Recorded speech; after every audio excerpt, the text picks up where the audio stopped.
Hi everyone, Jane here. Thank you for joining me today, and welcome if you're new, and welcome back if you are not new.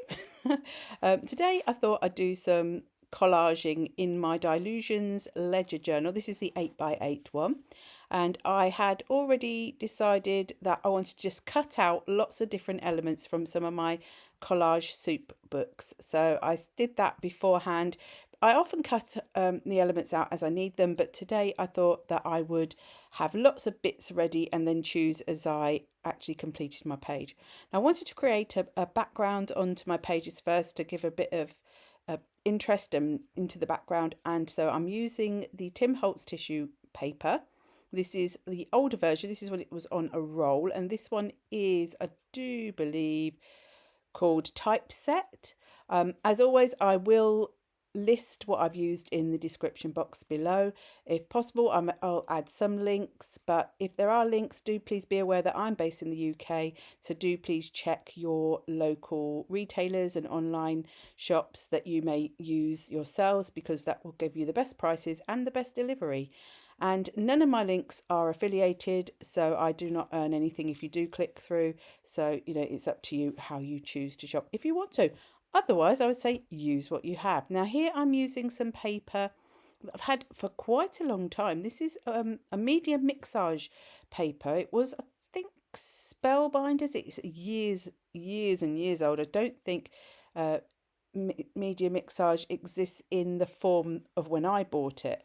And I just chose a page. It was a bit like a ledger, and just tore it to add to my page. Now, once I'd stuck this on, and I'm using the Liquitex Professional Matte Medium. It is matte medium is generally used as an acrylic extender for paints, but if you look on the bottle, it does actually say that it is also for using as an adhesive for collage, which is what I use it for. So it can be used for either, and I like this one. It's nice and liquidy and it works well for me. But there are lots of different versions on the market that you could use. Now, once I'd added these bits, I did feel that it it was a bit what is the word, in your face.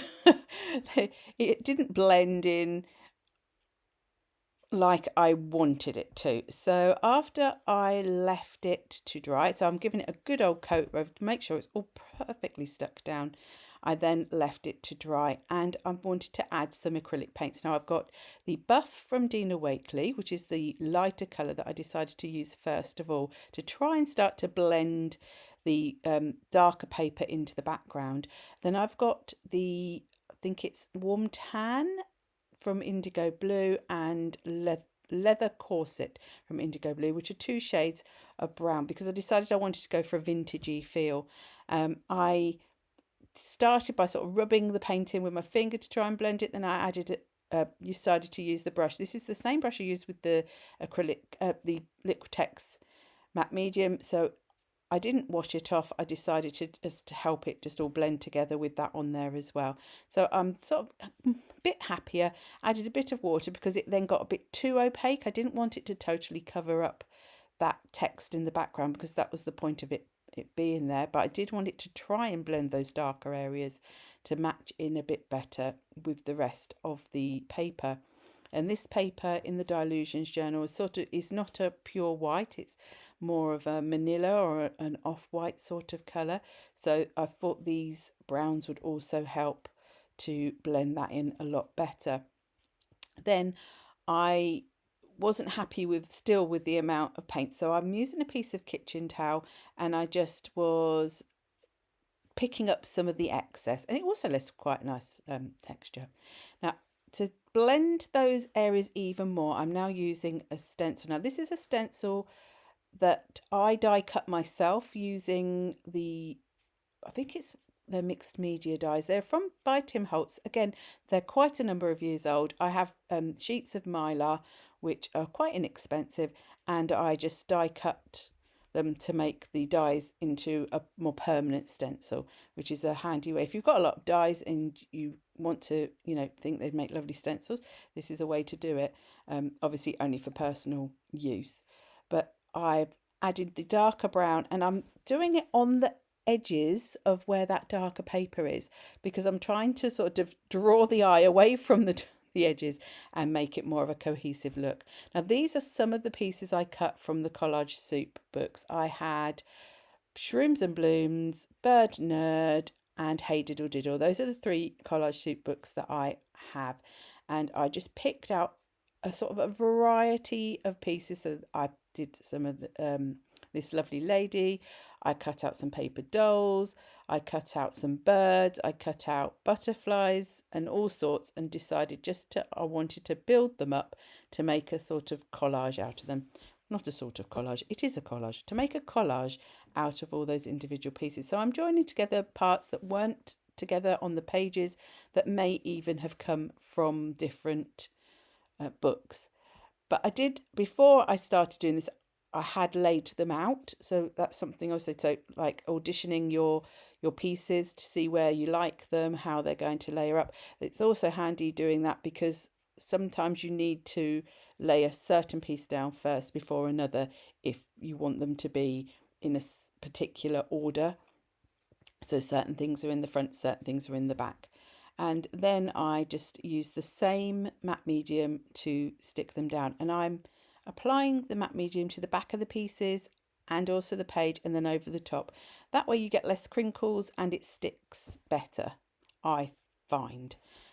I wasn't quite sure where I wanted to go with the colours on the other page. So I've got this beautiful red, it's I'm not sure if it's a moth or a butterfly. It's sort of a stylized moth, I think. It's sort of got a steampunky look. In the end, I went with the red because of the pinky reds in the rose I'd put on her hair, and also on the little sort of moth that I put at the bottom. So I thought I wanted to echo that colour. I cut the edge off the moth because I didn't want it to be in the middle. I wanted it to be sort of coming off of the page, and then I'm adding in the other elements to the page as well. This little cog I cut off of something else, and I decided just to keep the half of it because it could still be used. I did go with another butterfly that was a slightly different colour, but I didn't mind that so much because that then is sort of echoing the warmer tones in the light bulbs and the sun element. So I'm sort of trying to tie the colours together. So even though the images themselves are sort of very unrelated, they are very surreal in some ways. I'm just popping them on as I think they look nice. The colours themselves are tying together so that there is a cohesiveness to this whole spread.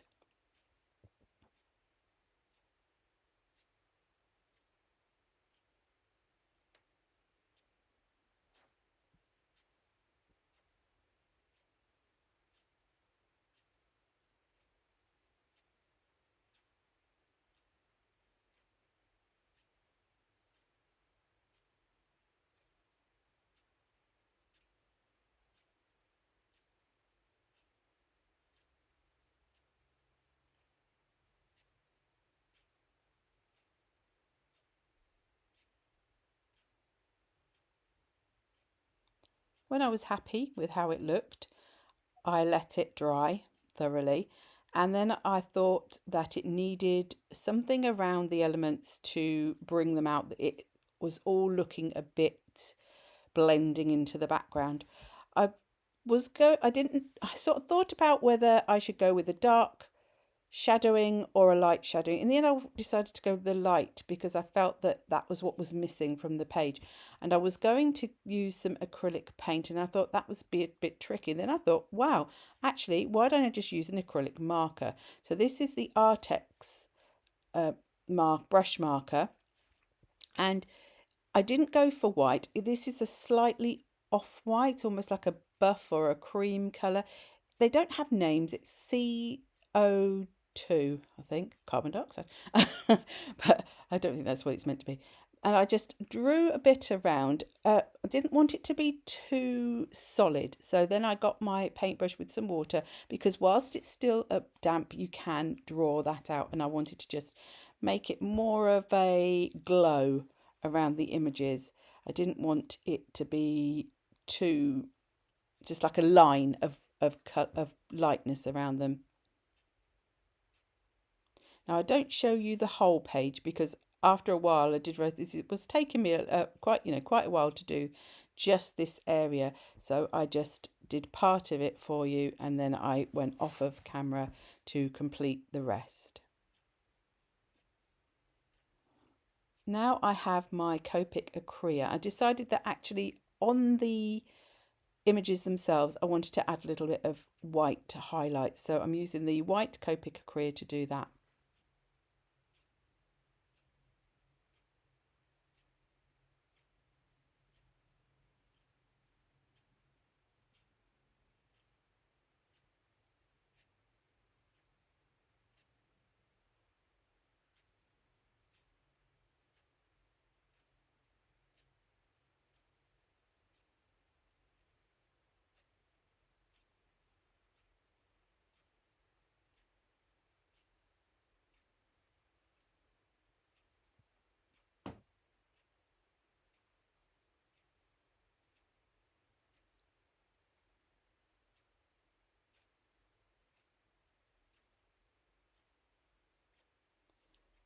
Even though I had added all that lightness, I did feel that some areas could possibly benefit from a little bit more shadow. So I'm using the Stabilo All Black pencil, which is a water soluble, but when it dries, it's permanent. It's a pencil that writes on lots of different surfaces. But I'm just adding a tiniest amount because it is very intense when you use it sort of neat. And I'm adding in quite a bit of water again to water that out and blend it into the background. So it's not to add a really dark shadow, I just wanted a hint of a shadow to bring out some of the elements even more, so help them be elevated from that background.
I thought she was looking a little bit pale.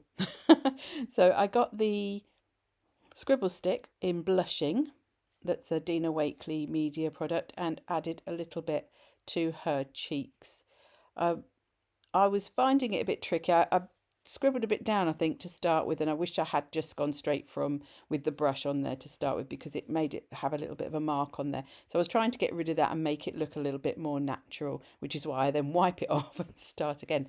But when you've got your matte medium over the top of your images, it does make it easier to remove things that you might feel that you want to change. Now, this is the Small Talk stickers from Tim Holtz. I think I may have got a bit close with it there when I was trying to show you the name. And I just chose a few of the black writing on the white background stickers that I felt went with the spread. I've got a lot more of these ones rather than the white on black, which are my ultimate favourites. But it was fine. They did blend a little bit, but in a minute you'll see that I just add a little bit of pen just to help bring those out a bit. So I'm just sticking them on with a regular acrylic glue. The one I tend to use is the Cosmic Shimmer. So thank you very much for watching my video today, and if you have enjoyed it, please do give it a thumbs up, and if you haven't subscribed to my channel, I would really love it if you would do that as well. If you hit that notification bell, apparently you do get notified when new videos come up. I never know if that always works, but you can always try it.